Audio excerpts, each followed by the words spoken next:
یہ فرمائیے گا، درود شریف ہم پڑھتے ہیں اور اس میں دعا بھیجتے ہیں، آل محمد کے الفاظ ہیں، یہ آل سے کیا مراد ہے؟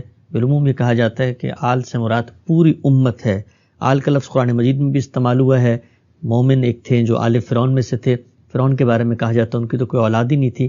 تو پھر یہ آل کا لفظ کیا ملت کے لیے، امت کے لیے، یا صرف نسل اور خاندان یا اپنے کنبے کے لیے استعمال ہوتا ہے؟ آل کا لفظ عربی زبان میں دونوں معنی میں آتا ہے، یعنی خاندان کے لیے بھی آتا ہے اور پیروکاروں کے لیے بھی آتا ہے، قوم کے لیے بھی آتا ہے، کسی شخص کے معتقدین کے لیے، سب کے لیے بولا جا سکتا ہے۔ یہ سیاق و سباق بتاتا ہے۔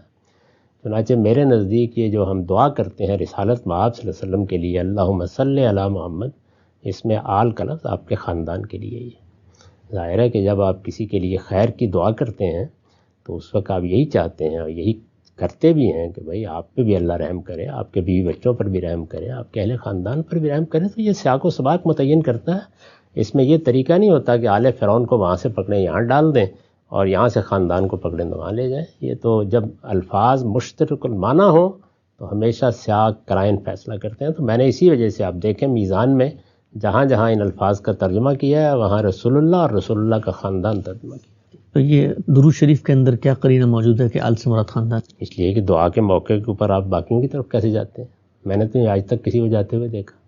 آپ مجھے دعا کریں گے تو ایسے ہی کریں گے نا۔ یہ بالکل واضح قرینہ ہے، اس لیے میں تو اسی کو ترجیح دیتا ہوں۔